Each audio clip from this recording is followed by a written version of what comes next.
This is a true story. The reconstructions are based on original cockpit voice recordings and eyewitness accounts. No family wants to lose a loved one, daughter, son. None of us think it's going to happen to our family. We read about these horrible crashes and we think, thank God, you know, and chances are it won't happen to us. The odds are in our favor.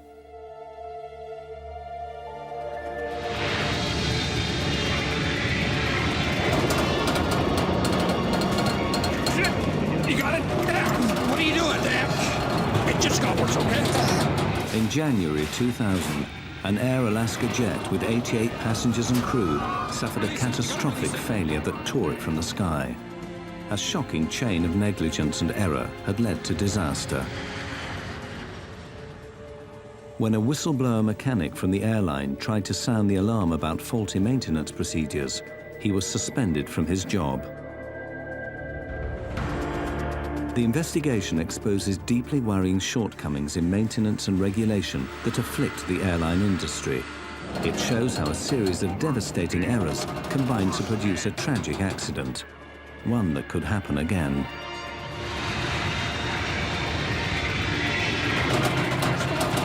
Release it.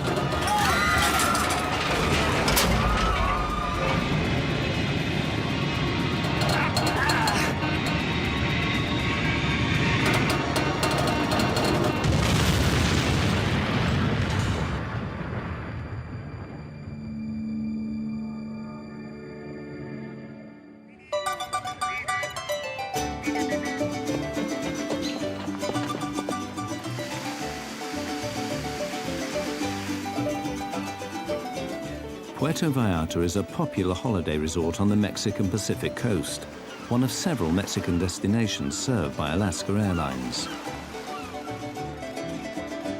Colleen Worley went there to celebrate a family birthday. The 34-year-old was a keen traveler who spoke Spanish well and had visited Mexico many times.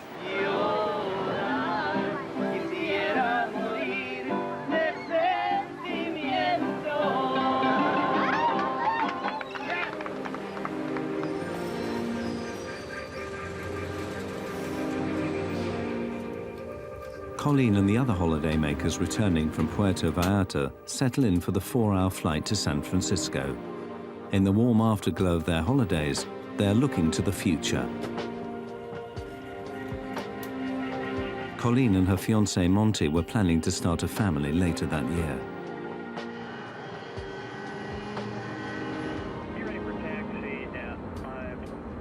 The pilots on Flight 261 are very experienced.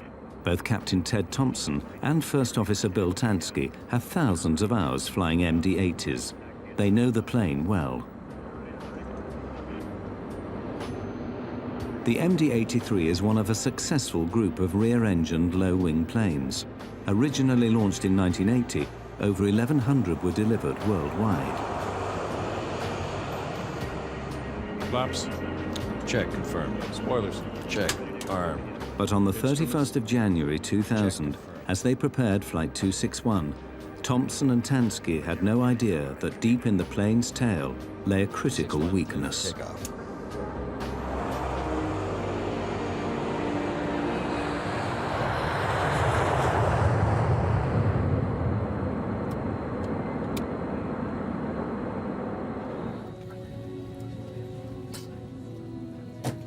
Colleen Worley and her fiancé, Monty, were planning their forthcoming wedding. They had announced their engagement at Christmas time, and so it was a time for everybody to sort of congratulate them, and so we decided we'd have a party for the family. Abby Miller Bush had visited Mexico with her husband Ryan and their friends to celebrate her new job at Microsoft. It's hard to describe how joyful a girl she was. She was well known for that care that she had in her, a trait that you can't put a value on. Dean and I had been there a lot together, and it was the first time that he went without me. Dean taught me how to play. He was always up. He told jokes a lot. People described him kind of as a puppy dog. Alaska Airlines was a successful carrier with routes up and down the west coast of America and into Mexico. Flight 261 left Puerto Vallarta as a routine flight with no hint of the danger to come. The devastating failure that would bring catastrophe to Flight 261 did not come out of the blue. In fact, it was the culmination of a chain of mistakes that began years earlier. Maintenance procedures at the company had come under scrutiny 2 years earlier when a whistleblower set off an investigation by the Federal Aviation Administration. But the day Flight 261 left Puerto Vallarta, the investigation was still underway and the whistleblower suspended from his work. Shortly after takeoff, Captain Thompson and First Officer Tansky get the first sign of trouble. The horizontal stabilizer on the tailplane won't move. The pilots carry out a standard checklist to try and free it. Stabilizer trim switch. Normal.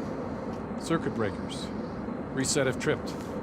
D9, D10, D11, okay. The stabilizer on the MD-83 is the 40-foot wide horizontal surface at the front of the tail. It's like another wing. Together with the elevators at the rear of the tail, the stabilizer is used to adjust the angle of the plane in flight. The stabilizer was jammed. Thompson and Tansky assumed there was a fault in the electric motors that move it up and down. They believed they could fix the problem. They had no idea they were in great danger. What they dealt with was something that really snuck up on them. It was not supposed to be a big deal. If it had been, they would have turned around and gone back in to the Mexican airfield they came out of. But they were led down this road of accepting this problem as a small problem, so it's perfectly all right to troubleshoot it. The pilots repeatedly try the two switches that operate the stabilizer. The primary motor activated by the switch on the control stick known as the pickle switch, and the sliding suitcase handles on the central console. Either system operative. No. Both systems inoperative. Consider stab jam. Do not use autopilot. Check. The jammed stabilizer is pushing the aircraft down towards the ground. At 28,500 feet, the pilots switch off the autopilot and fly the plane manually. They have to pull back hard on the control column to lift the nose of the plane up. This requires considerable effort. The plane climbs for the next 7 minutes to its cruising altitude of 32,000 feet. As they fly up the coast, the pilots contact Alaska Maintenance Department for assistance. Maintenance, we need to know if any faults like this got reported recently for this aircraft. Whether there are any switches that we might not be aware of that could get those motors turning again. Roger 261. I Have verified no history on your aircraft in the past 30 days. Yeah, we didn't see anything in the logbook. Why don't you move your seat forward? I'll check this pedestal back there. Beyond that, I don't think there's anything we haven't checked. I use the example of the average layman, I think, can understand. If you try to start your car and it doesn't crank, you try jiggling the key in the socket and then try it again. And I think that the crew was probably understandably going through a lot of these, well, maybe it'll work now, or let's try this, let's try that. The pilots want to divert to Los Angeles, but Alaska Airlines dispatch, coordinating the movements of the company's planes, is worried this will upset the busy schedule. 261 dispatch, if you want to land at LA, of course, for safety reasons, we will do that. Tell you though, if we land in LA, we're looking at probably an hour and a half. We got a major flow program going right now. Well, you really put me in a spot up here.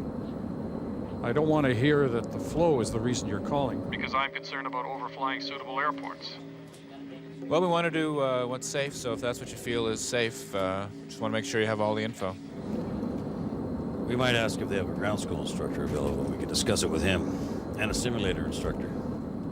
Dispatch 261, we're wondering if we can get some support out of the instructors up there. Thompson and Tansky now ask for a pilot instructor who might know the solution to their unusual problem. Stand by.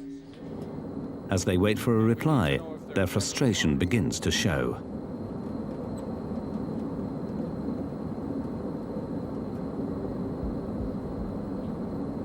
Just drives me nuts, you know? Not that I want to go on about it, but it just blows me away. They think we're going to land, they're going to fix it. Now they're worried about the flow. Well, I'm sorry. Just... So they're putting pressure on you. Well, no. Yeah. The pilots need to think about what will happen when they descend for landing. How will the plane behave? Will they be able to control it? But several minutes after requesting help from the ground, they're getting no advice. As Flight 261 approached Los Angeles off the coast, the problems on board were about to get far worse.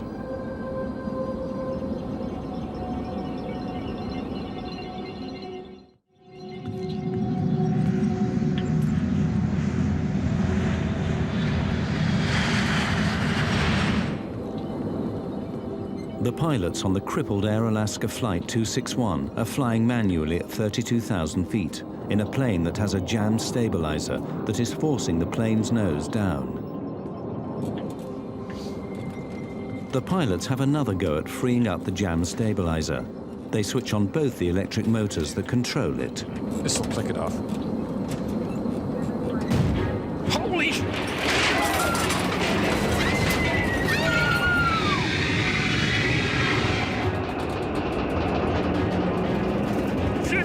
You got it down! What are you doing there? It clicked off! From 31,000 feet, Flight 261 plunges down for over a minute. The crew battle for control. It just got worse, okay?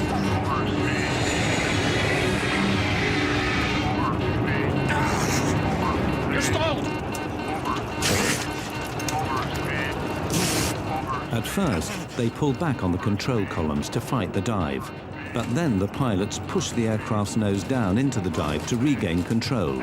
It's a risky maneuver, pushing the plane's speed to 350 miles an hour.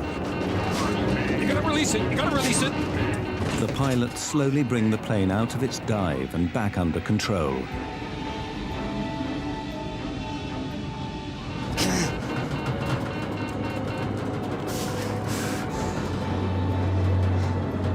Let's get speed brakes. Give me high pressure pumps. Okay. Help me back. Help me back. Okay.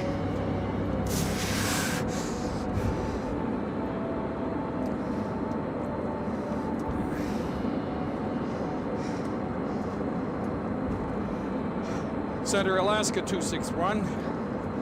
We're in a dive here. I've lost control. Vertical pitch. Alaska 261, say again, sir. Yeah, we're out of 26,000 feet. We are in a vertical dive. Not a dive yet, but we have lost vertical control of our airplane. Just help me. Once we get the speed slowed, maybe we'll be okay. Maintaining level flight is difficult. The jammed stabilizer keeps pushing the nose of the plane down. We're at 23.7. Request. Yeah, we got it under control here. No, we don't. Okay. Okay. To counteract the downward force of the stabilizer, the pilots use the elevators, movable panels at the back of the tail, linked by cable to the control column. The pilots pull with all their might. The fate of the plane hangs on the strength of their arms. In the cabin, frightened passengers try to recover from the terrifying plunge. They have no idea what might happen next. Holiday memories are replaced by the fear of dying. Dean was one of these people who would talk to whoever was around him. I'm absolutely certain that he was talking to the person that was sitting next to him on the plane. I'm sure that they had a connection. Colleen was very unique from my other kids, and she loved to travel. She was a beautiful girl. But here was a 25-year-old who was like she had her own private rocket ship. She was really going places.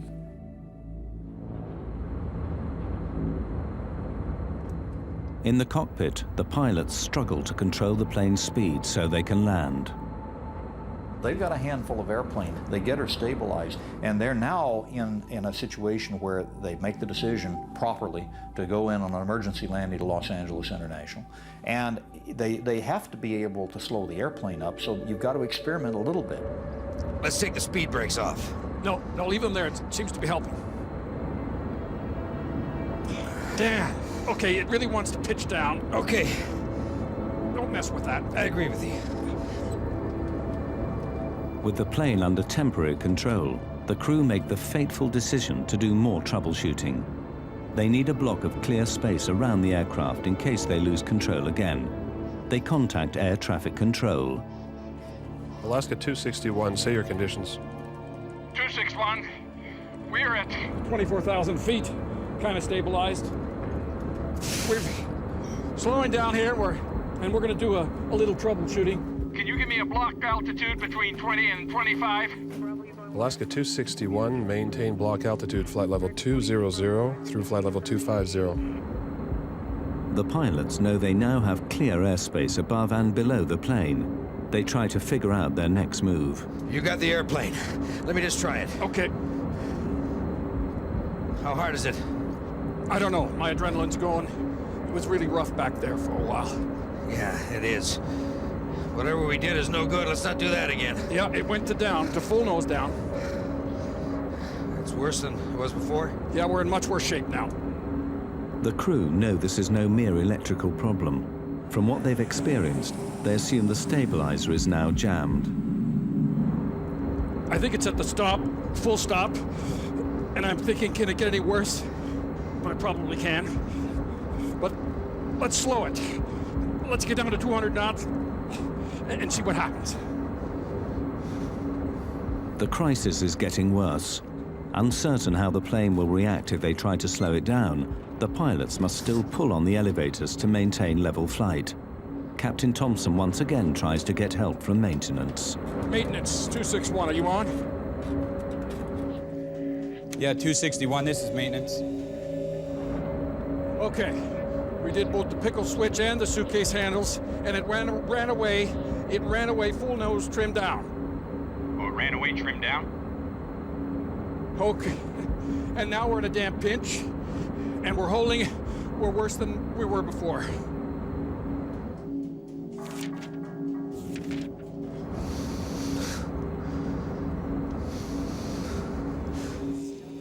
You getting full nose trimmed down, but you don't get no nose trim up, is that correct?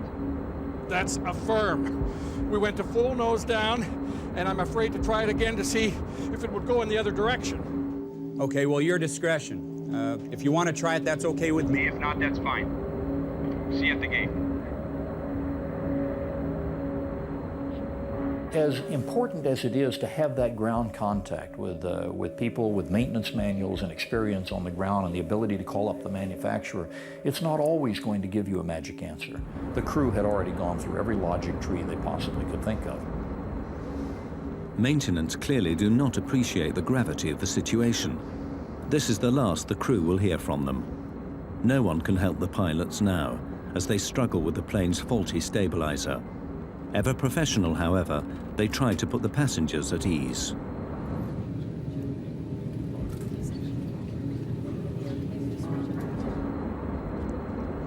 Folks, we have had a flight control problem up front here. We're working it. That's Los Angeles off to the right there, and that's where we're intended to go. We're pretty busy up here working this situation. I don't anticipate any big problems once we get a couple of subsystems on the line. But we will be going into LAX, and I anticipate us parking there in about 20 to 30 minutes. In fact, they will never make it to Los Angeles. A full-blown disaster is about to unfold.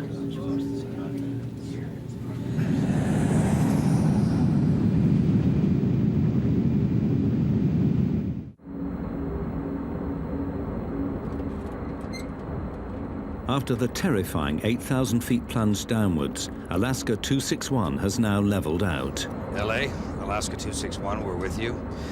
We're at 22.5. We have a jam stabilizer, and we're maintaining altitude with difficulty.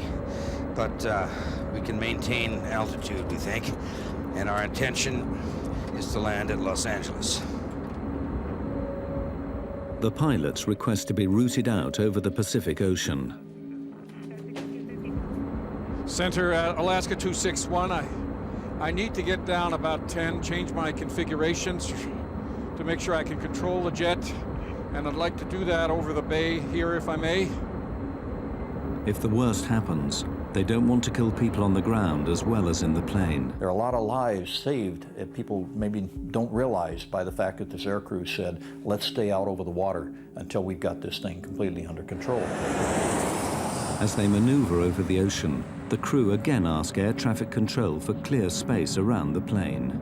Alaska 261, fly a heading of 280 and descend and maintain 17,000. 280 and 17,000, Alaska 261. And we're generally needing a block altitude. Alaska 261, roger.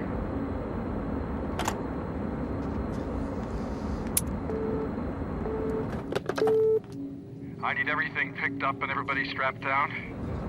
Because I'm gonna unload the aircraft and see if we can regain control that way.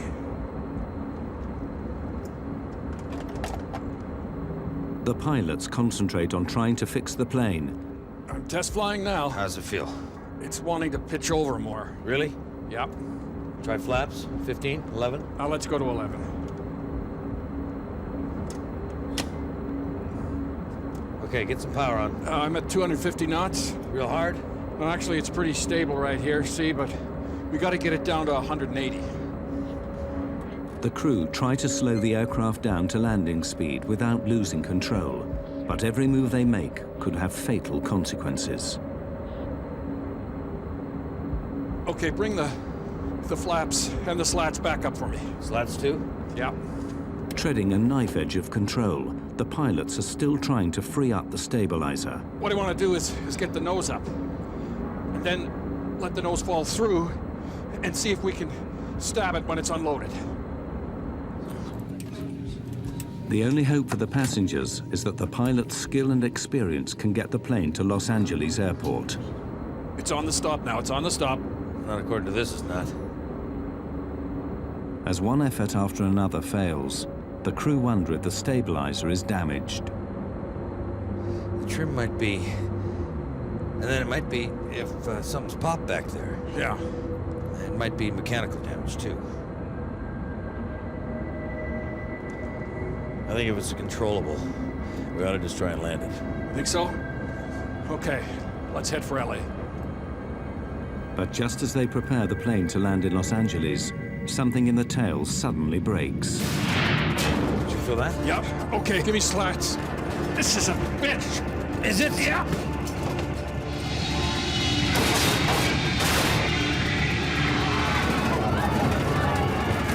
The plane dives straight down from 18,000 feet. To avoid collisions, Los Angeles Control has warned the pilots of nearby planes that Alaska 261 is in difficulty.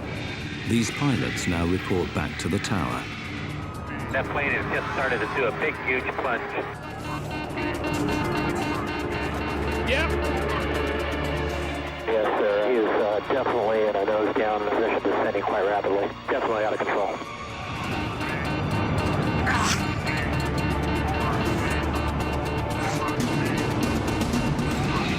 Plane's inverted, sir. Okay. Yeah, he's inverted. The pilots can barely reach the controls. The plane is now upside down, but they believe they might be able to roll it out of the dive. Mayday! Push and roll! Push and roll! Kick, damn it! Push! Push! Push! Push the blue side up!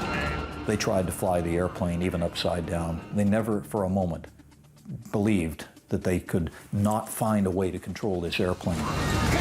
I'm pushing! Okay, let's kick rudder! Left rudder! Left rudder! Can't reach it! Okay. Right rudder! Right rudder! Plane was being knocked from side to side. It turned upside down. It was spinning. Persons were being thrown against the walls of the plane, falling out of their seats, and the cockpit voice recorder screaming. Unbelievable, horrible last few minutes of their lives. Are we flying? We're flying! We're flying! Tell them what we're doing. Let me just... damn. At least upside down, we're flying. Yeah. And it was so violently upside down that the pilots were hanging from their shoulder straps. Passengers don't have shoulder straps.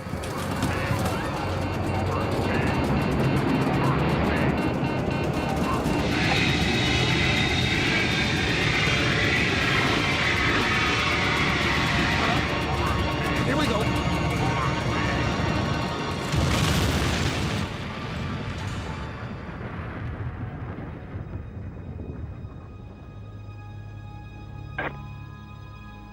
And he just hit the water. Yes, sir. He hit the water. He's down.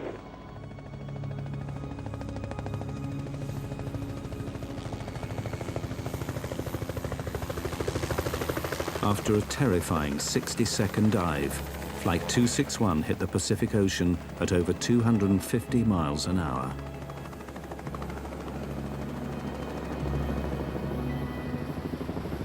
Rescue helicopters were soon at the crash site, but there were no survivors. The plane had broken up on impact. 88 passengers and crew, including 3 young children, died instantly.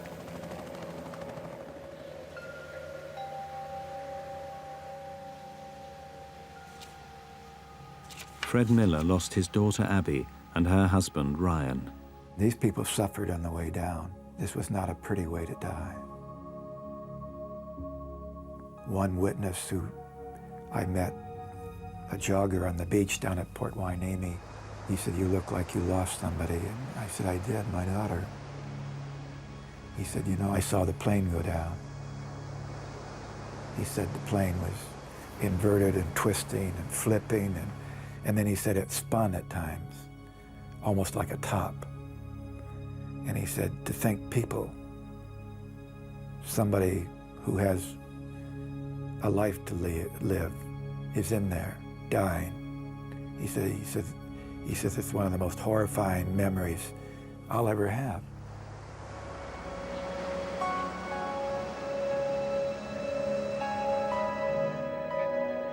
Susan De Silva lost her husband, Dean. I know that they went through a horrible, horrible experience. This was a violent end these people suffered. There were no bodies that were intact or even close to intact. And they were conscious for a long time before it all came apart. Colleen Worley died along with her fiancé, Monty. As a mother, keep waiting for your child to come home. And Colleen had traveled so much in her life that it was unusual not to have her just walk in the door. All this time you're thinking something caused this, something made this happen, and I want to find out who's responsible for this.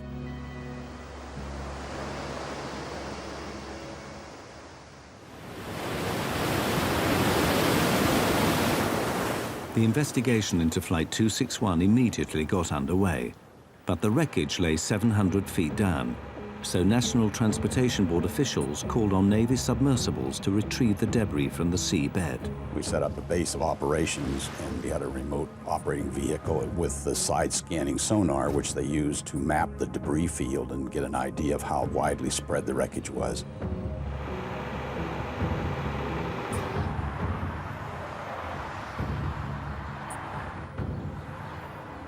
At the National Transportation Safety Board headquarters in Washington, the investigators' immediate concern was to find out what had brought the plane down. The first clues came from the cockpit voice recordings. LA, Alaska 261, we're with you. We're at 22.5. We have a jam stabilizer, and we're maintaining altitude with difficulty. We immediately suspected some problem in the tail of the airplane, which is where the controls are. Something was wrong back there, and that was the key piece of wreckage to look for.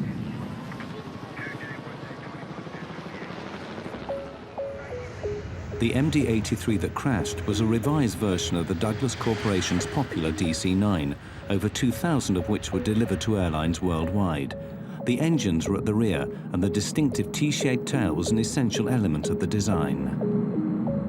In a big turbojet aircraft, one of the rather brilliant elements of the design is that since you're going to be loading passengers and cargo, you want to be able to have that aircraft loaded a little nose heavy or a little tail heavy.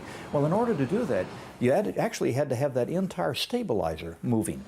But the ones that are the most difficult to engineer are the T-tailed airplanes, where you have the vertical stabilizer and the horizontal sitting on top. And we call that stabilizer trim. And that is an essential element of what makes these aircraft so usable. In the MD-83, a motorized jackscrew in the tail moves the horizontal stabilizer up and down. As the stabilizer moves up, the nose of the plane moves down. As the stabilizer moves down, the nose moves up. But what role had the 2-foot jackscrew played in the loss of Flight 261?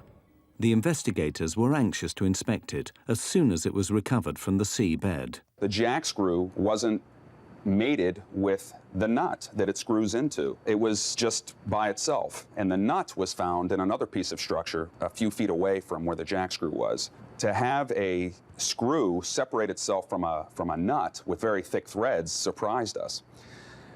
Secondly, we noticed that there was a curled piece of brass around the jackscrew, and all of the threads that you can see here, these ridges, were gone. They had been stripped out, and the remnants of those were found coiled on the jackscrew. Once the thread had been stripped off the nut, the jackscrew could no longer turn. The pilots could not have known the real nature of the problem.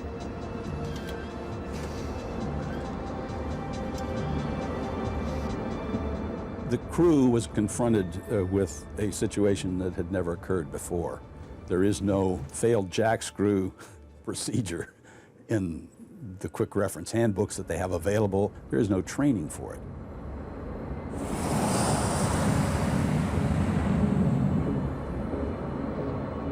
When the jackscrew jammed, the crew were unable to adjust the stabilizer. We felt that it was due to the fact that these nut threads had worn away, and it was just too hard for that jackscrew under the power of the electric motor to turn. That gave the flight crew an indication that there was a problem. The crew knew they had a problem in the tailplane, but they had no idea what. 2 motors controlled the jackscrew. They tried each in turn, but the pilot's attempts to free the jam stabilizer inadvertently made their situation worse. We're at 23.7. Request. Yeah, we got it under control here. No, we don't. Where they went wrong was that they wanted to try both the alternate and the primary trim motors at the same time. When the pilots switched both the electric motors on, the jackscrew moved, but the threads had given way, and the jackscrew was now held only by a single retaining nut. From here on, the plane was doomed. That end nut was never designed to hold the loads generated aerodynamically by the airplane. Let's get speed brakes. Give me high pressure pumps. Okay. Now we know, in the glaring light of hindsight, now when we turn the situation around in time and look back, we can see that this aircrew and no aircrew should have ever been fooling with the trim and trying to run it back and forth. The retaining nut grew weaker and weaker. Then, finally, through the loads beating down on that nut, the nut finally failed. Feel that? Yep. Okay, give me slats. The jackscrew slid completely out of the Acme nut, allowing the horizontal stabilizer to move well beyond its aerodynamic limits. This is a bitch. Is it? Yeah. The stabilizer forced the plane down. And now, completely out of control, it rolled over into its final dive. Okay, let's keep rudder. Slip rudder. Rudder. I can't reach it. This crew was working to recover the aircraft right down to the water. I mean, they did not give up the whole way down through the descent.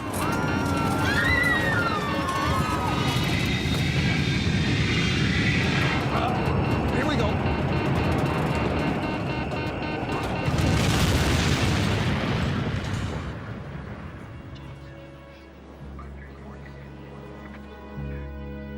It was clear to the investigators that the failure of the Jackscrew was the only explanation for the plane's erratic flight path and final dive. But why had this happened? Why had the Jackscrew failed?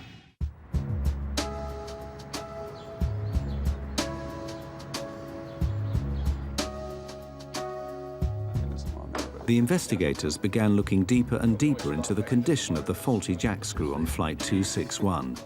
What had caused it to fail? There was no lubrication or visible grease on the working area of the screw. That was surprising and strange.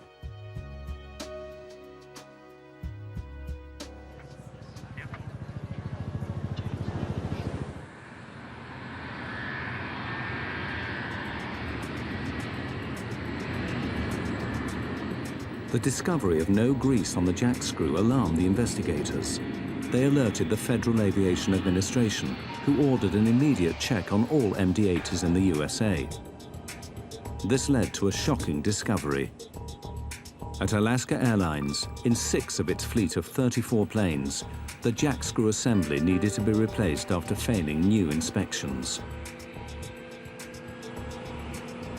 No grease is the culprit. No grease or inadequate grease is the only thing that can give you that wear rate. A simple lack of grease led to the failure of the Jackscrew and the loss of 88 lives. But why did this happen at Alaska Airlines? The investigators' attention now switched to the company's maintenance program. What emerged was deeply worrying. We interviewed all the mechanics who had worked on these airplanes. We knew that they had been falsifying records or not doing the work they had indicated. The mechanics at Alaska complained that they were pressured to keep the planes in the air, or that their recommendations were overruled by supervisors. Some alleged that records were altered to show work done that was not done.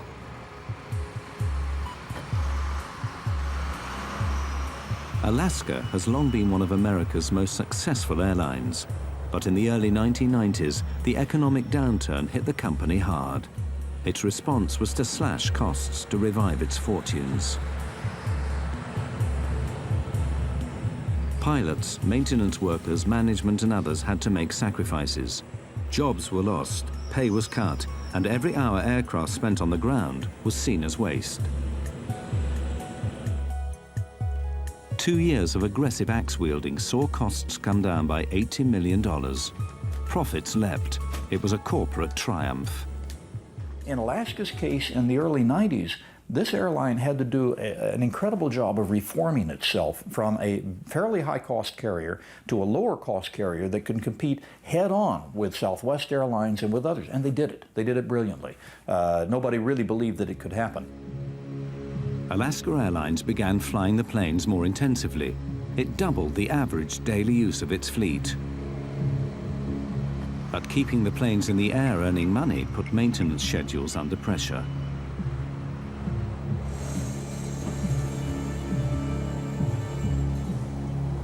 John Leotine was a former lead mechanic at Alaska Airlines' Oakland maintenance facility, where he worked for over 8 years. Leotine felt that the new pressures on maintenance put passengers' lives at risk. He was to pay dearly for expressing those concerns. We have used an actor to portray his experiences based on his sworn evidence to the NTSB.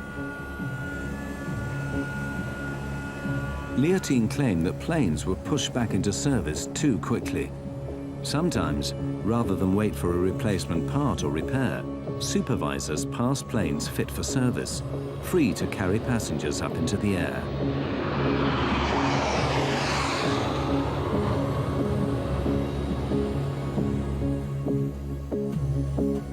In October 1998, over 15 months before the crash, John Leontine became so worried that he did something that would change his life forever.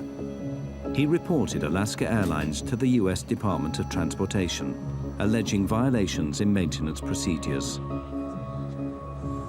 There were very few voices at Alaska who had concerns about the maintenance. There should have been more, and there should have been people listening. John Leontine is a hero in my book. In December 1999, over a year before the crash, the FAA and Department of Transportation officials moved on Alaska Airlines.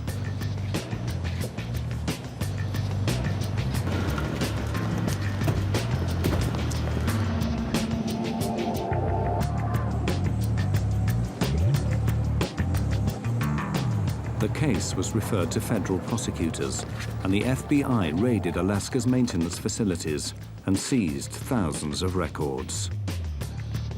The raid was the opening shot in a federal grand jury investigation that would last 3 years.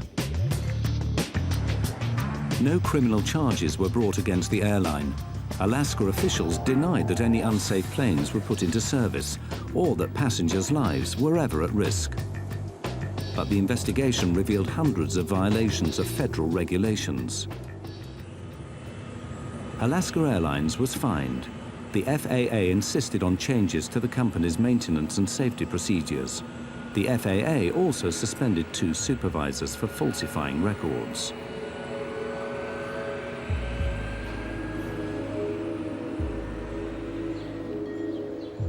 Like other whistleblowers, John Leontine would pay heavily for his efforts to save lives.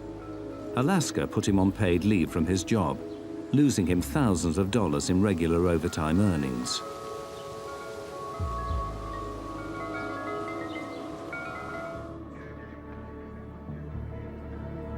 Then in January 2000, John Leontine saw his worst nightmare come true.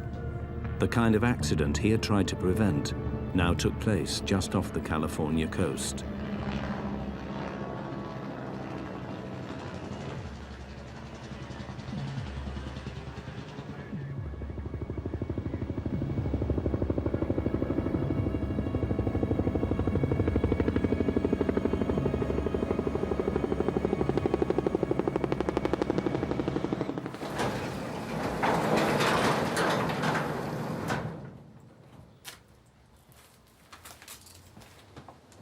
After the loss of Flight 261, Leontine went back to his private work records.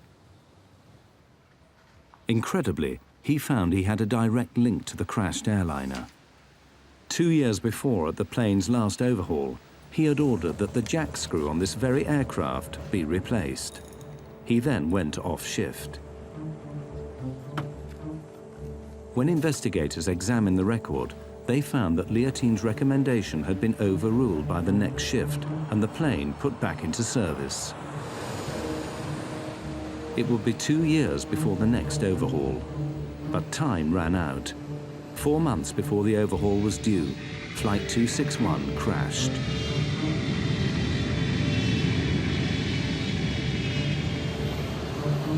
Alaska Airlines labeled Leontine a disruptive influence. He sued the company for libel.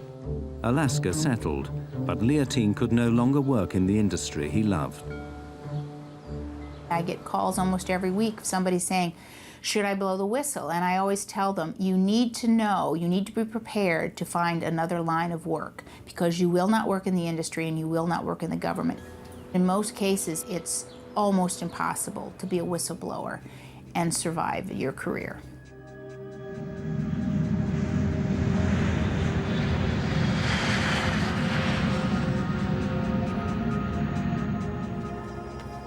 As the investigators continued their work into Flight 261, they made another disturbing discovery about the drive to cut costs at Alaska Airlines. To keep planes flying more intensively, Alaska had dramatically extended the intervals between service. This was significant. Because when a plane is designed, every part has a schedule listing when it is serviced and when it must be replaced. You're supposed to go in and inspect every so many hours, and that's different on parts all over the planes. Some things you have to look at after every flight. Other things have to be inspected every 2 or 3 days. In 1996, Alaska Airlines extended the intervals between MD-80 Jackscrew inspections by 400%. Before 1996, Jackscrews were inspected every 600 flight hours. Now there was over 2,500 hours between each service.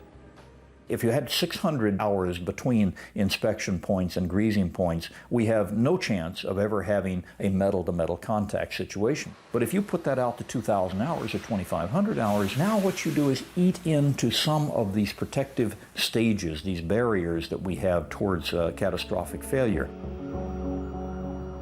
Investigations Division. In its final report into the crash of Flight 261, the NTSB concluded that the extended service intervals for the Jackscrews on its MD-80s was a significant contributor to the crash. With any of your supervisors up the chain in the engineering area. I don't recall. With carriers, doing anything to save a dime, maintenance, safety, took a back seat. And one of the shocking things about Alaska is that they were allowed to increase inspection intervals. And it was very shocking because that is the only way we have safety. The extended maintenance intervals meant that the lack of grease on the Jackscrew went undiscovered. But now investigators also wondered if the failure at the Jackscrew assembly revealed a basic flaw in the plane's design. They found that the MD-80 broke one of the fundamental rules of aircraft design. It was not fail-safe. The design philosophy that has made aviation so safe is that we should never ever have a situation in which one catastrophic failure of some component of the airplane causes us to lose the airplane. These backups to the backup, backing up the backups, is why we can get on an airplane with almost 100% assurance that we're going to get where we want to go safely. There was no backup to the Jackscrew and its nut. Engineers never envisaged a situation on the MD-80 where the Jackscrew might fail. With inspections every 600 flight hours and replacement every 2,000 hours, the designers did not add an additional redundant backup system. It was utterly laughable that they said it was a redundant system. There's one screw and there's one nut. That's all there is. It's not redundant. The MD-80 continues to fly worldwide.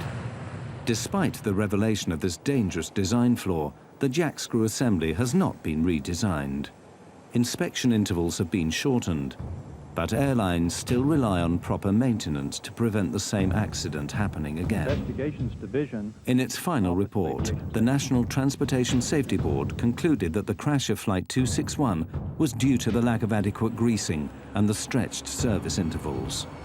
When coupled with the design of the Jackscrew, these failures led to a completely avoidable accident and the loss of 88 lives.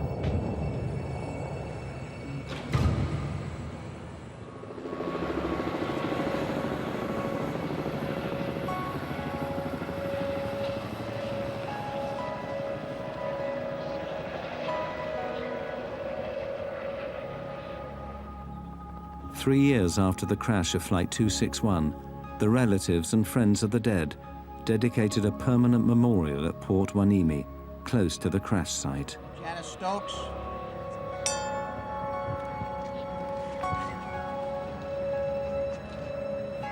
I think the best thing and the only thing in our infinite inadequacy of making up for the loss from this life is to say something that we've been able to say on a lot of other accidents to other grieving families, and that is, those deaths will not be in vain.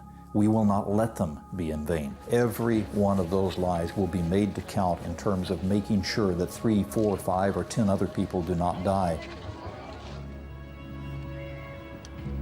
Miss Carol Carlson. Colleen was different. She was adventurous, and there's nobody like that in our family. And I don't know, what we can do except to remember Colleen and to live our lives now a little bit better for her. You know, when I was growing up, we didn't wear seatbelts. There weren't even seatbelts in cars. And now we know that we need to wear seatbelts. We didn't know that much about smoking cigarettes, and now we know that we can't smoke cigarettes. Well, there's a lot to learn about airline safety, too. Ryan Bushy. None of us are the same anymore. It's like walking into a giant storm, wave after wave forming up, coming in, because it never stops. Grief over the loss of a child is not something I wish on anybody. This plane went down because of neglect. It seems like such an unholy type of loss. What a hard way to die. So an airline can, you know, make more money.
On the night of the 24th of August 2001, a fully loaded Airbus A330 with 306 people on board ran out of fuel midway over the Atlantic.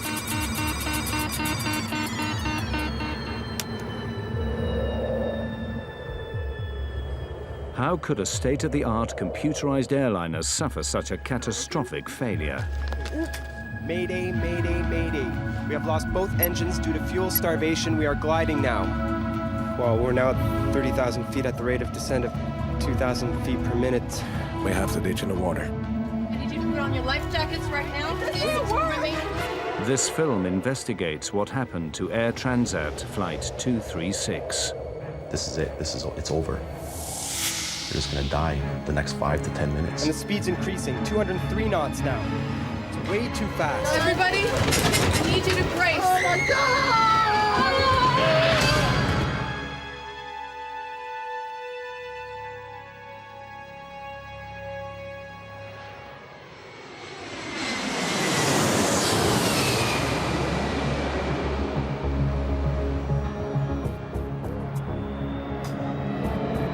August 23, 2001.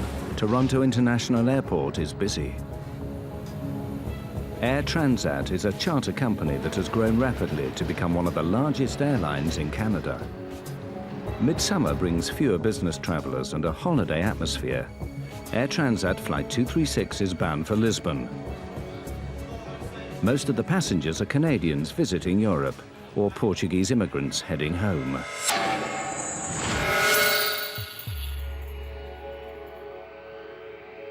The plane, a twin-engined Airbus A330, is being flown by a young co-pilot, Dirk de Jager, and an experienced captain, Robert Pichet. Captain Robert Pichet is somewhat out of the ordinary. Captain Pichet, from the moment he gets his wing, he gets to learn how to fly in the north of the province of Quebec, where the conditions occasionally are very severe.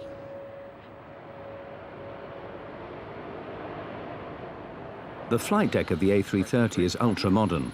Banks of computers connected to over 100 onboard sensors constantly monitor the operation of the plane. This film reveals how serious problems can arise when the pilots begin to distrust the computers. Before departure, the computers give no indications of any problems with the Airbus. 236 Heavy, follow A320 Air Canada. Turn left on Romeo and hold short on 24 right. Roger, follow A320 Air Canada, left on Romeo and hold short of 24 right.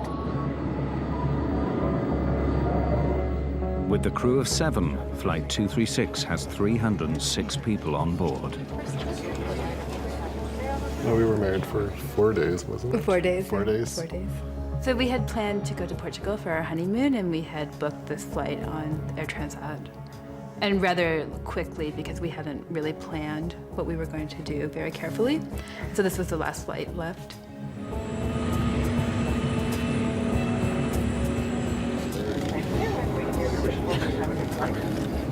Well, boarded on this flight to go on a 2.5-week vacation with a friend of mine.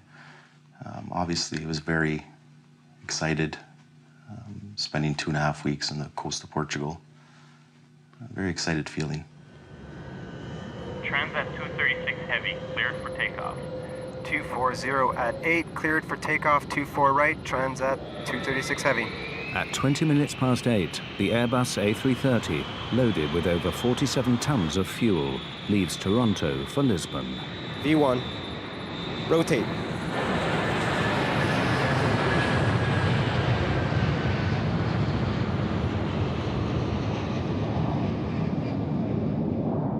The weather forecast for the Atlantic crossing is good. Everything runs smoothly on the flight deck, apart from a small adjustment to the route. To avoid congestion, air traffic control directs the flight 60 miles south of its original route. It's a minor alteration, but will later play a crucial role. The passengers settle down for the long crossing.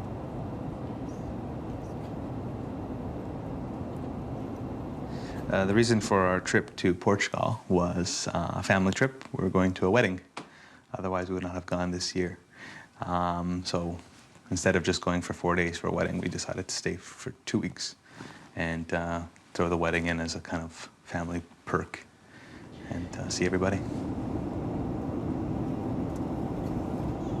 Everything appeared quite normal, and in fact, I had traveled on Air Transat previously and found it not to be very good, and was surprised by the quality of the flight, that it was on time, the plane was newer, and we thought generally it was much better than we had expected it would be. We're getting to our next checkpoint. Every 30 minutes across the Atlantic, the crew check their position and fuel consumption against their flight plan. 0.2 tons on the right, 11.2 tons on the left. Despite the computerized systems, some procedures, like checking the fuel on board, still need to be done by hand. 2 tons. By comparing the amount of fuel in the tanks with the amount the flight started with, the pilots can keep an eye on the fuel consumption. Fuel check complete. Levels normal for the distance flown. All right. For the first 5 hours, everything is routine. The flight crew, Air Transat, and the accident investigators have all declined to be interviewed about what happened next. This film uses known facts about the flight, standard emergency procedures, and expert opinion to reconstruct what took place on Flight 236. Look, we're getting a warning signal. Oil temp low and oil pressure high on number 2. What? This warning is the first step in the crisis. Oil pressure is within normal limits on number 1. Number 2 is slightly high. The computer display reveals that the oil temperature is low in engine number 2, but the oil pressure is high. It is a very unusual reading. The pilots are puzzled. I can't see anything here. I'll look in the FCOM. Okay. A low oil temperature indication is normally indicative of bad readings, bad sensor.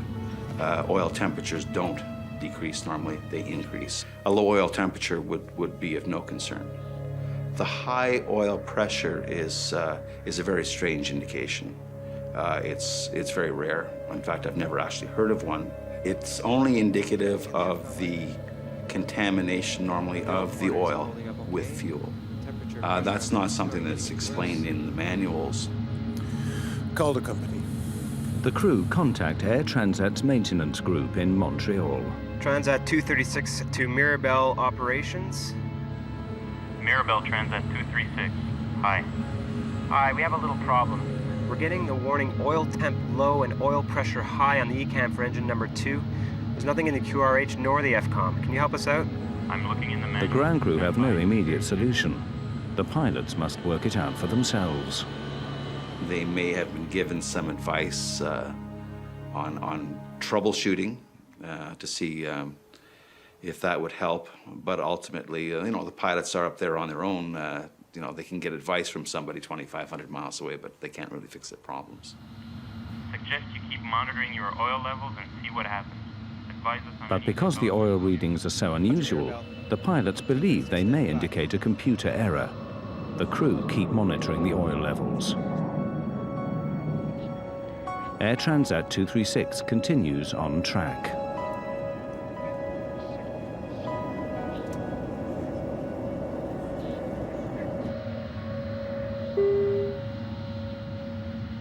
Then, 20 minutes later, a new warning. Fuel imbalance warning. Haven't seen that before. Follow all ECAM action. I have air traffic control. In the Airbus 330, most of the fuel is in large tanks in the wings. The computer has now detected that the fuel level on the right is significantly lower than the left. The crew consult the Airbus flight manual, which recommends they transfer fuel through a special cross-feed valve. Fuel will then flow from one tank to the other. But before opening the cross-feed, the pilots must be sure that the imbalance is not caused by a more serious problem, such as a fuel leak. Last fuel check was only 15 minutes ago and it was okay. No indication of a fuel leak. Keep going. Wing crossfeed. On. On.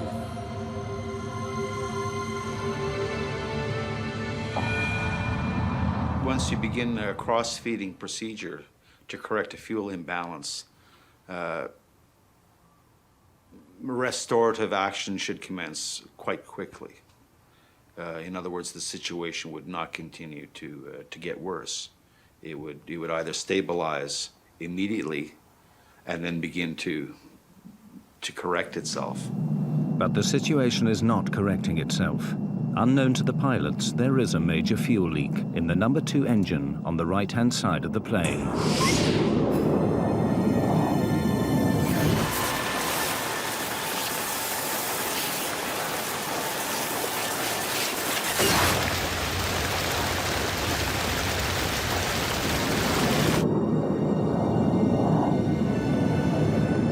Flight 236 is in mid-Atlantic, nearly 300 kilometers from the nearest land.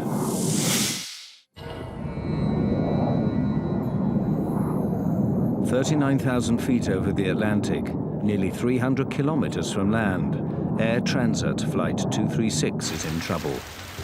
Unknown to the pilots, the right engine is leaking fuel. The plane's computer system has thrown up a series of warnings, but the pilots believe these are computer errors. Have you ever seen something like this before? No. Never. Doesn't make any sense. Yeah, even if there is a leak, it doesn't explain the alarms on the oil system. And everything was okay at the last fuel check at 30 West. Oh, bet you it's a computer problem. The task of finding out if there is a fuel leak is made harder by the design of the Airbus systems.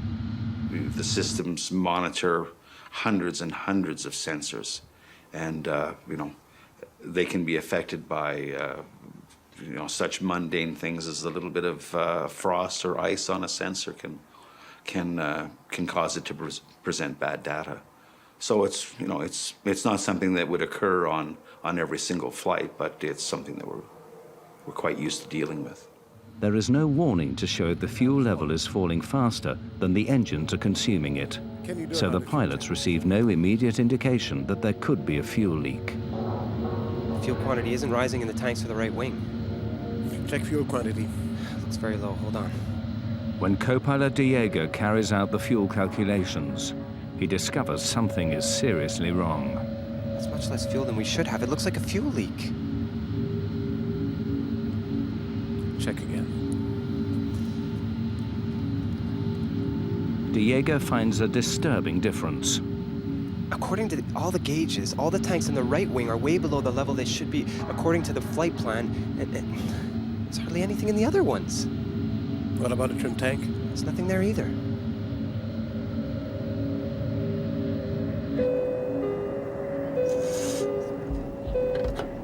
Yes? Hello, first officer here. Can you come to the cockpit, please? Sure. Although Captain Pichet believes he is dealing with a computer problem, he nevertheless decides to ask for a visual check, just in case, to see if there could be a fuel leak. Captain? Hi. Can you and Karen take some flashlights and go to the windows if you can see anything trailing back from the wings? It'll look like a mist or a stream, and report back immediately. Okay. Dirk, I want you to do another complete fuel check, please.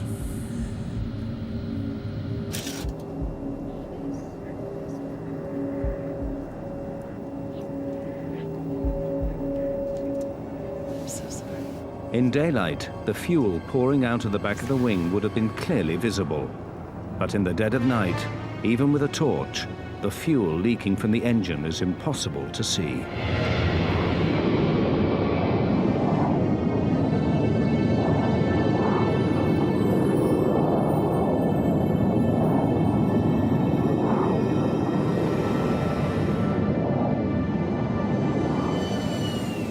The crew evidently realized that the situation was not improving, and at that point they realized that their circumstances were becoming more serious. And I think that there were probably some discussions took place between the two pilots as to what their next course of action should be. If the computer is correct, then with the amount of fuel remaining, the Airbus will no longer be able to make it to Lisbon. Captain Pichet is forced to make a crucial decision. We've got to divert. Get on to Oceanic Control. Where's the nearest airfield? Transat 236 Heavy, Santa Maria Control. Can you advise nearest airfield? We have a possible fuel problem.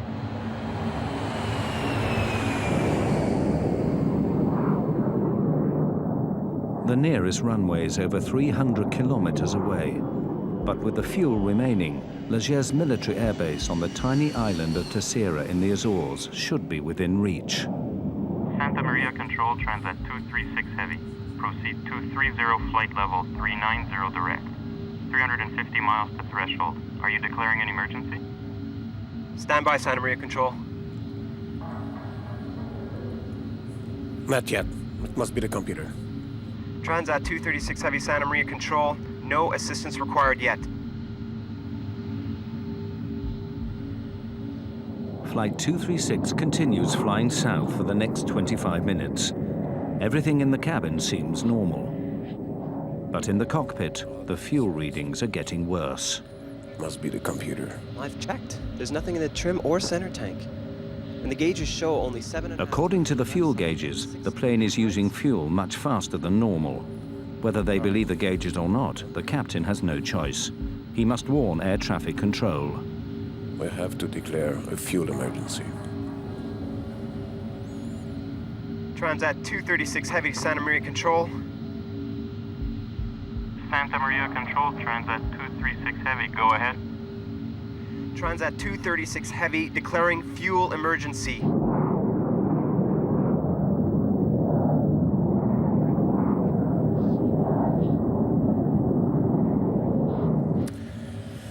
I really hope it's a computer bug. Because if we land in the Azores, with half a plane full of fuel, they'll crucify us.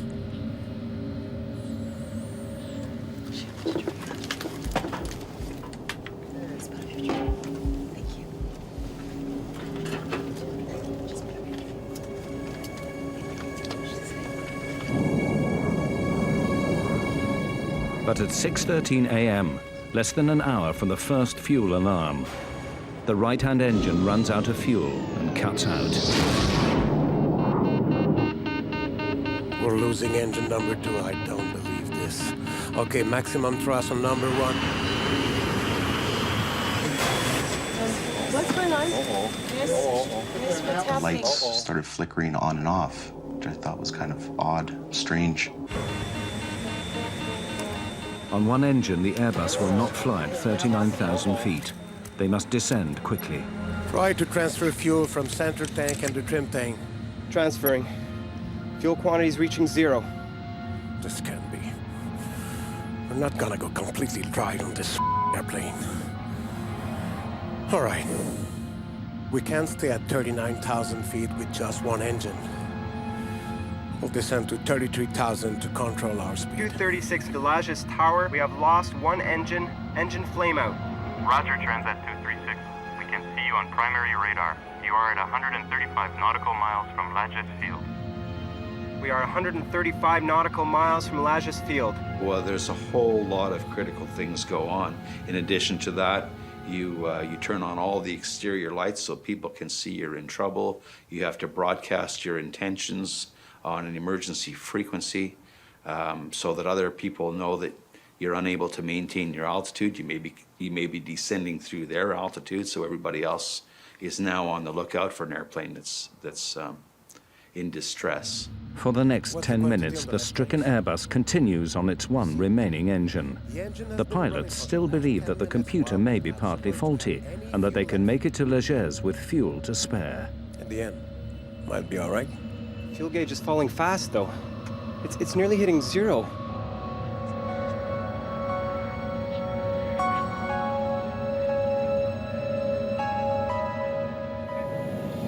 But 13 minutes after the right-hand engine cut out, and with 130 kilometers still to go, the left engine begins to fail.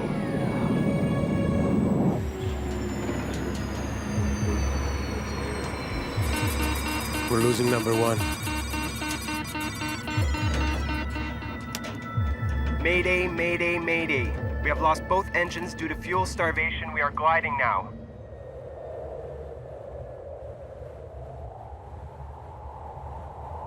One of the most sophisticated airliners of the modern era, carrying 306 passengers and crew, is now nothing more than a giant glider, drifting steadily down towards the ocean.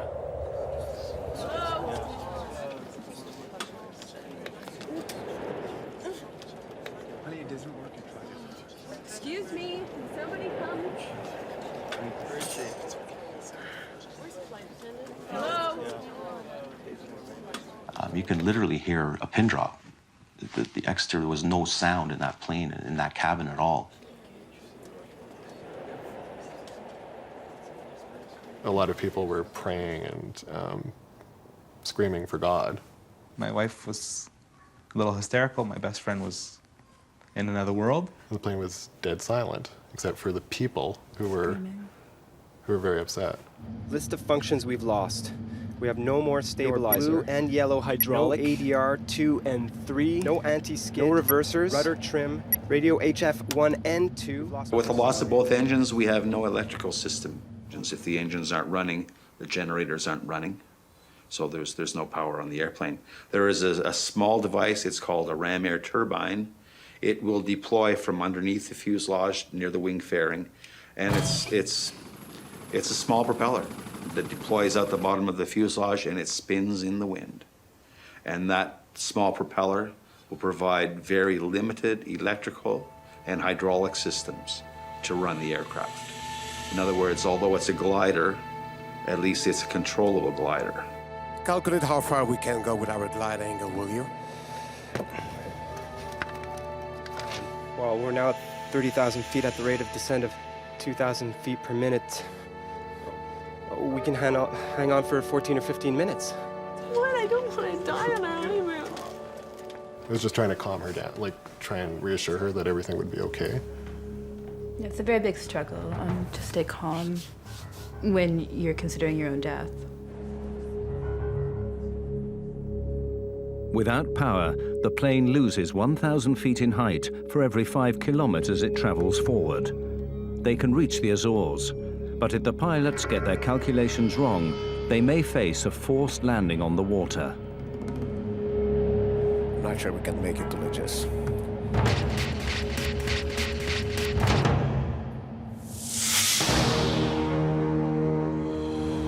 Air Transat Flight 236 is now drifting without fuel over the Atlantic. Although their initial calculations show that the plane should make it to Leges, Captain Pichet must now follow standard emergency procedure for a passenger jet over water. Prepare the cabin. The cabin's slowly depressurizing. We need to put our oxygen masks on. The loss of engine power means the cabin soon depressurizes.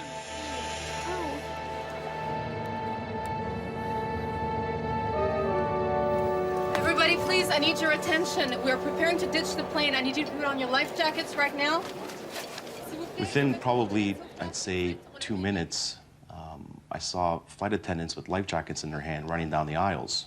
And obviously, that was a sign of fear. What was happening was the first question that popped in my mind. I just need to tie this up like that. You don't really know what to think. But people did start to panic at that point when they were told to put on life jackets. This isn't working. No, it's all right. Roommate, please keep her calm. It's not working. My best friend was talking to his father. His father died 3 years ago. But he's talking to him because he thought for sure he was going to be joining him. And I just kept the same reiteration. No, it's okay. One hand on one leg, one hand on the other, both their arms clenched to mine, kind of looking at my in-laws, blinking. It's okay, it's nothing. I kept thinking that if the plane did hit water, that we would survive. I was so convinced that we would survive no matter what happened to the plane that I was probably delusional.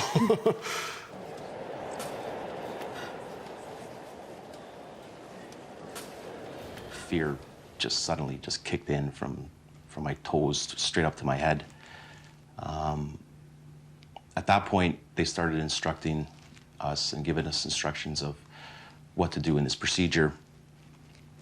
Take off your shoes was one of them. Don't inflate your life jacket until we hit the water. Get into this position when we hit the water. It was it wasn't like ifs or maybes. This was going to happen. This is the real deal. Ditching a large passenger jet on the water presents severe hazards. If the Airbus 330 has to make a forced landing, the chances of survival are bleak.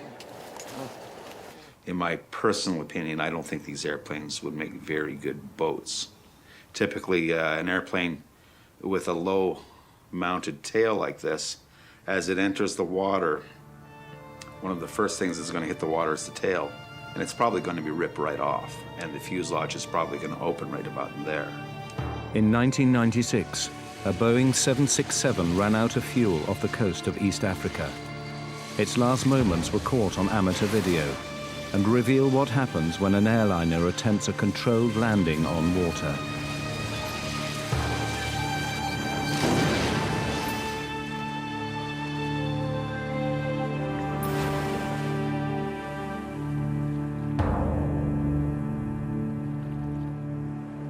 Of the 175 people on the Ethiopian Airways jet, only 50 survived.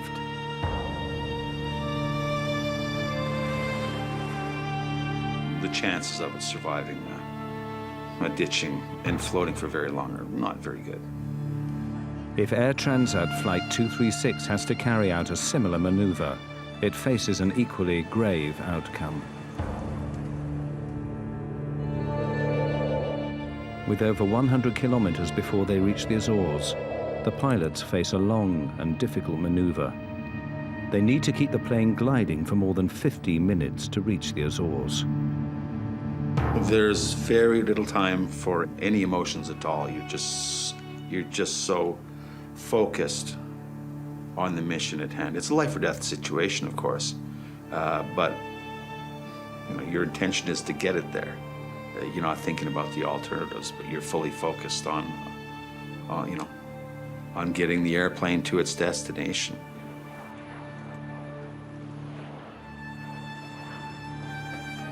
Transat 236 Heavy to Lajes Tower.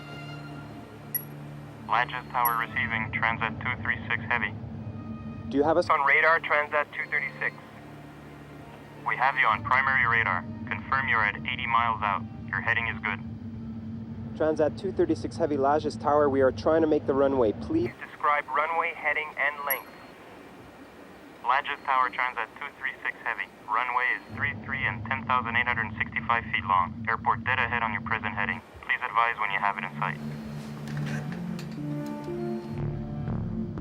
Transat 236 Heavy, we cannot see the airport. We will tell you when we can.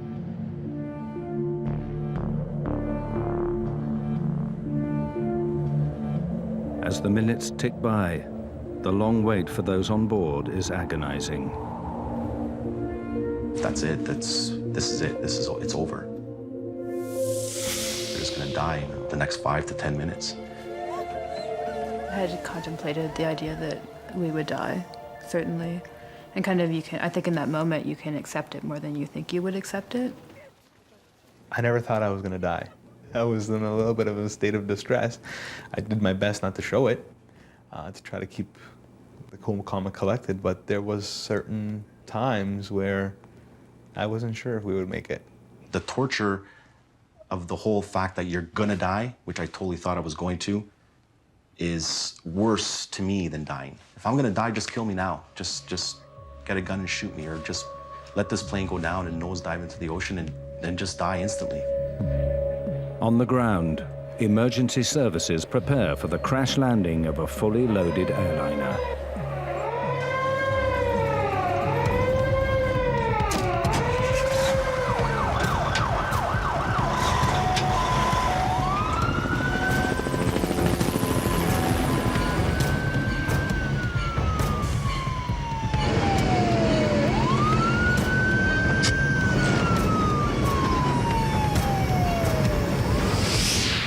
With 20 kilometers to go, the crew now prepare for the most dangerous part of the operation, getting their plane on the runway in one piece. 236 Heavy to Lajes Tower. Do you have our distance from threshold now and weather, please? Roger, Transat 236 Heavy. You are 8 miles out according to primary radar. Airspeed 280 knots according to our readings. Visibility unlimited. You should have the airport in sight. Negative, Lajes Tower. Until now, we cannot see the runway.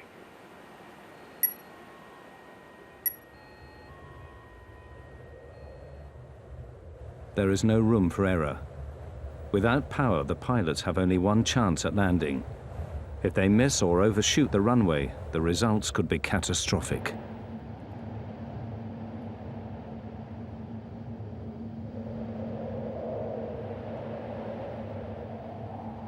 I got it.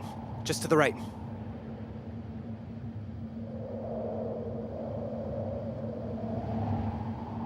Minimum RAT speed is 140 knots. Maximum speed for gravity gear extension, 200 knots. I'm not lowering the gear until the last minute, okay? Okay. The crew struggle to lose height and speed for landing. Roger, Lajes. 6 nautical miles. Let's open the slats. It'll slow us down a bit. Slats out and locked. As they approach the runway, their speed increases dangerously.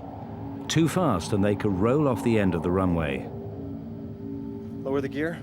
Hold on. Speed is about 200.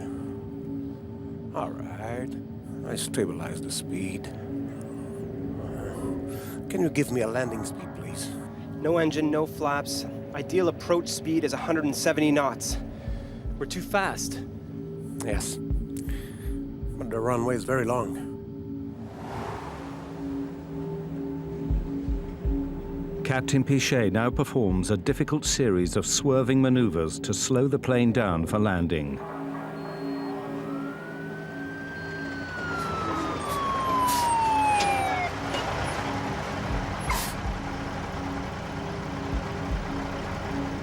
The plane was almost on a 45-degree angle. I thought it was just gonna flip over and just nosedive straight down. The plane was circling around the island to slow down. So then we saw land and then we saw water. And when I saw water again, it really struck me that, you know, our chance for survival had maybe was gone. The runway is long. Yeah, sure, but at the end there's a 400-foot cliff. If we don't stop in enough time, we're toast. We're dead.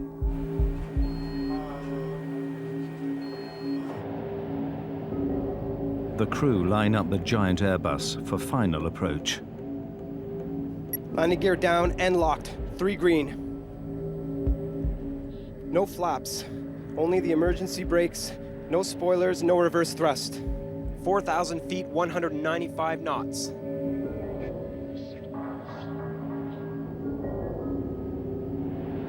"3,000 feet, 197 knots.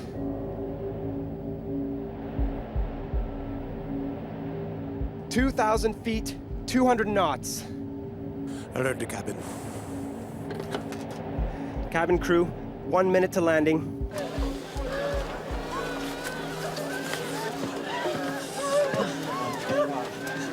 Hang on. Let's go.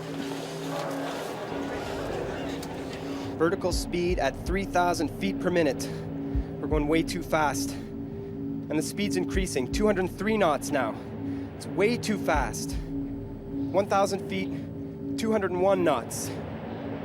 I'll try to get the nose up. We'll ride fast. But even if the crew can get the Airbus on the runway, they face a further problem. Without engines, the normal procedures for braking are severely restricted. For Flight 236, the danger is far from over.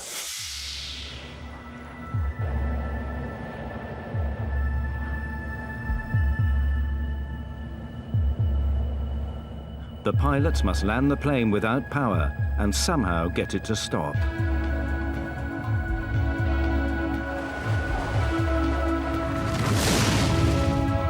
Everybody, I need you to brace. Hang on.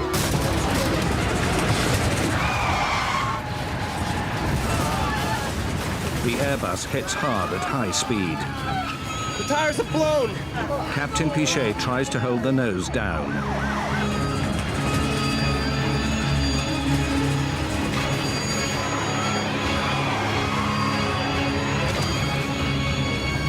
Oh my God!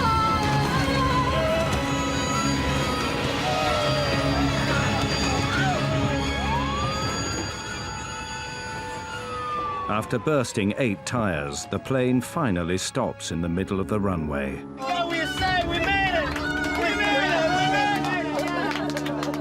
We made it! Come on, everybody, get out of the plane right now. Let's go! Come on, come on. Told you we'd make it.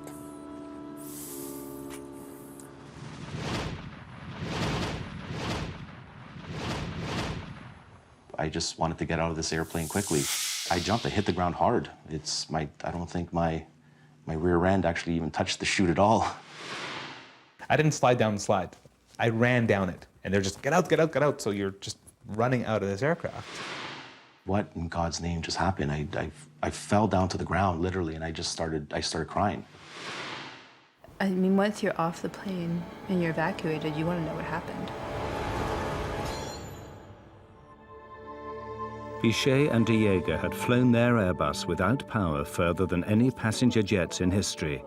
As news of their remarkable achievements spread around the world, they found themselves reluctant heroes. You don't have time really to think about anything else than taking care of the safety of your passenger, you know. That's your main goal, and since we didn't have any engine, the other main goal was to make the landing safely.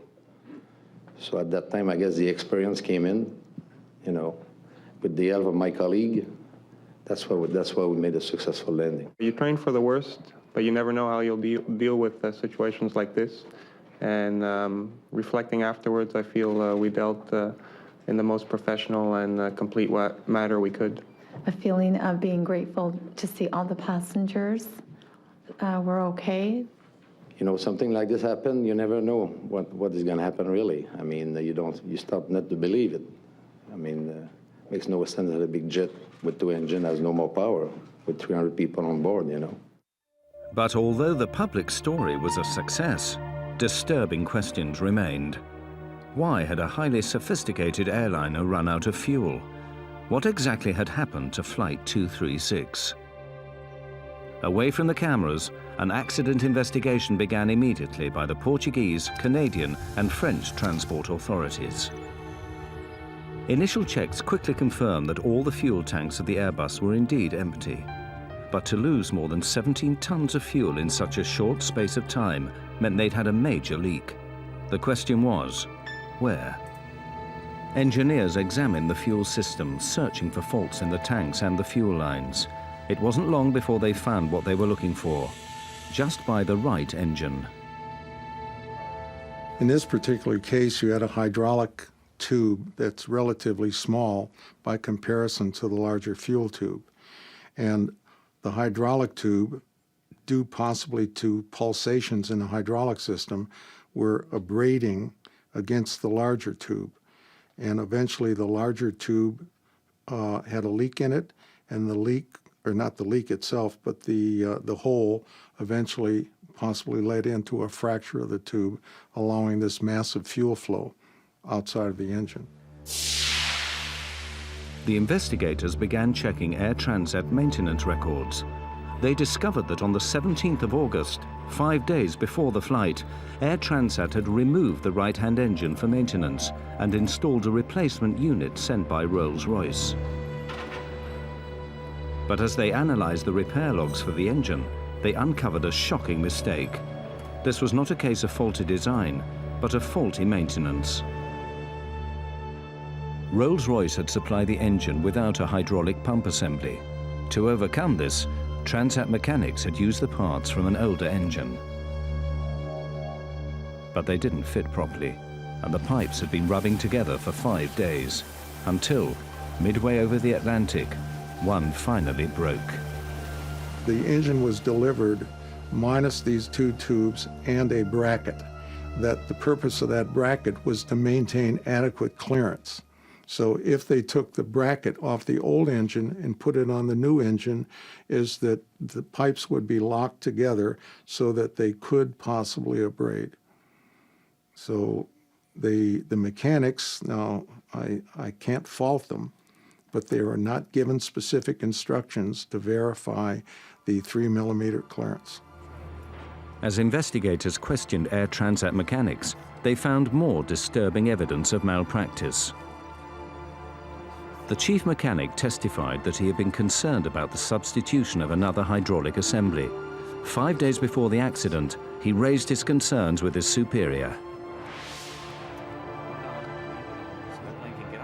He was told that it would cost too much to have the aircraft waiting for the missing parts and to go ahead with the substitution.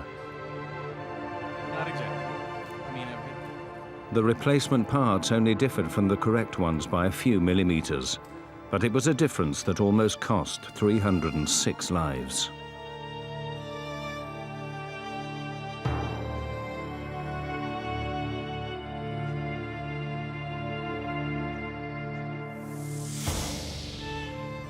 A few days after the accident, Air Transat publicly accepted responsibility for the faulty maintenance. We have to realize that there was a small mistake made in terms of changing the pump. We installed it, but then some pipes, so to speak, were needed to be connected to the pump, and there was a mismatch. The immediate consequences for Air Transat in that event was that they got to pay a fine of $250,000, which was the highest ever in Canada, for an error that could have been prevented.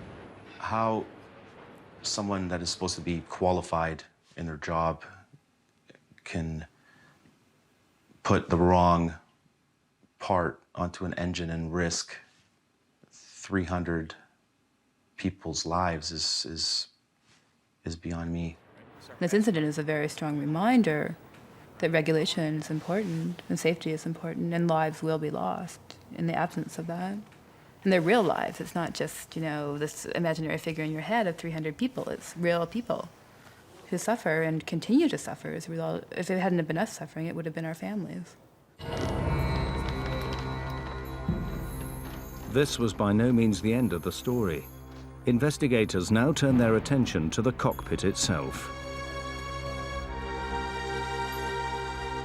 What role had the crew played in the events of August the 24th? Could they have done more to avert the crisis? Key questions remained unanswered. Questions about what happened on the flight deck.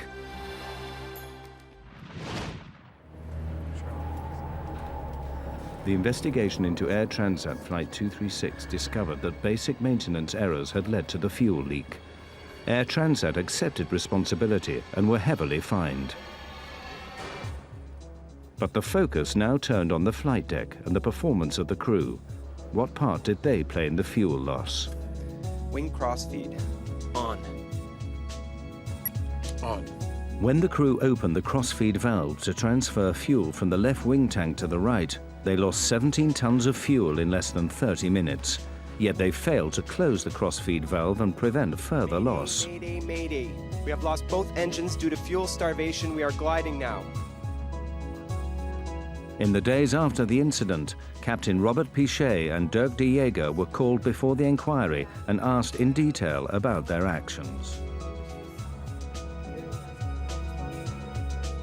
More than 2 years later, these findings have still not been published.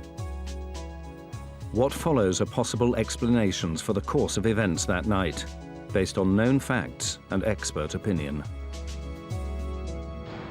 Oil temp low and oil pressure high on number 2.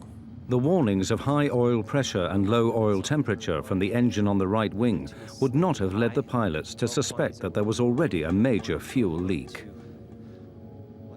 The indications that were being presented with respect to the oil system would probably not give the crew any indications. They may have questioned what was causing the erroneous or strange indications, but there's nothing certainly in my mind or their training, I think, that would have triggered them to suspect that a fuel system might be involved. Bet you it's a computer problem. But although the pilots thought they had a computer error, the oil warnings were actually correct and were the first indication of a much more serious problem.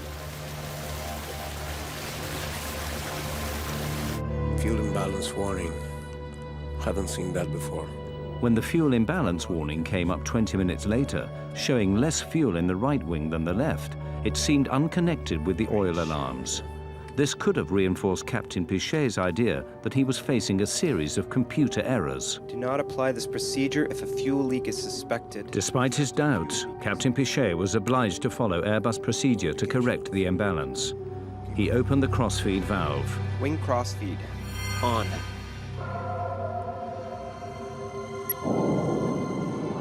But was following the checklist enough? You just can't idly flip switches in response to commands from the computers and anticipate that all will be well at the end of it. Once the checklist is complete, we can sit there fat, dumb, and happy. That's not the case at all. You got to keep second guessing it. Is that right? Did we do the right checklist? Have we got the results that we need? Once the pilots calculated the high rate of fuel loss, they should have suspected a major leak. Transat 236 Heavy declaring fuel emergency. By the time they had confirmed the leak, their options were severely limited. They were flying blind, as it were. There was no checklist information provided to them. They assumed that once they had engaged in this procedure that the situation would resolve itself, and it wasn't. Now they had a choice. Do I close the crossfeed and see what happens, or do I leave the crossfeed open as the fuel imbalance checklist has dictated, and maybe the situation will correct itself? The crew wasn't really sure. It wasn't an eventuality. It wasn't a situation that they had been trained for, I'm sure. They were in new ground with really no guidance to help them. If they left the crossfeed open or whether they closed the crossfeed, I would only be speculating as to what changes it might have resulted in the outcome in this event. Captain Pichet believed for a long time that he was facing a computer error. It was only when the engines finally stopped that he had to accept the fuel leak was genuine. The technological complexity of modern aircraft can help to make them safer and more reliable, but it can also lead to the problems that nearly brought catastrophe to Air Transat 236. Discrepancies in replacement parts led to a fuel leak. Distrust of computers led the crew to misread the situation. These errors combined to have huge implications. Only because air traffic control initially sent the plane 60 miles south to avoid congestion was Flight 236 close enough to the Azores when the crisis struck. Otherwise, it would have had to ditch in the ocean. The investigation remains unpublished. Airbus blamed the pilots for mishandling the fuel leak. Robert Pichet and Dirk de Jager continued to fly with Air Transat. In August 2002, they received the highest honors of the Airline Pilots Association for the longest glide ever accomplished in a passenger airline. After the accident, Airbus modified its checklist in the event of fuel imbalance. From now on, the computer checks all the fuel levels on board against the flight plan. It now gives a clear warning if more fuel is being lost than the engines can consume. Rolls-Royce has reissued a service bulletin, alerting all its clients of the incompatibility of two almost similar parts. For the passengers trapped on Flight 236, the trauma has left them with mixed feelings. All right, I stabilized the speed. This accident wasn't caused by simply one omission by any one individual, as is typical of most aircraft accidents. There's a whole chain of events, a whole series of events that lead to the incident or to the accident, and this accident was no different.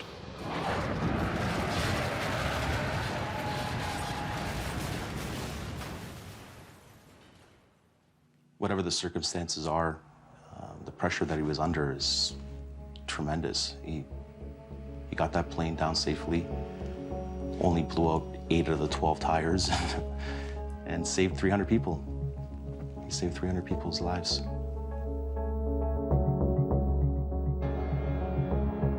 Captain Pichet saved our lives, and whether or not he made an error, or if there was a failure of a computer, it doesn't really matter because we're alive.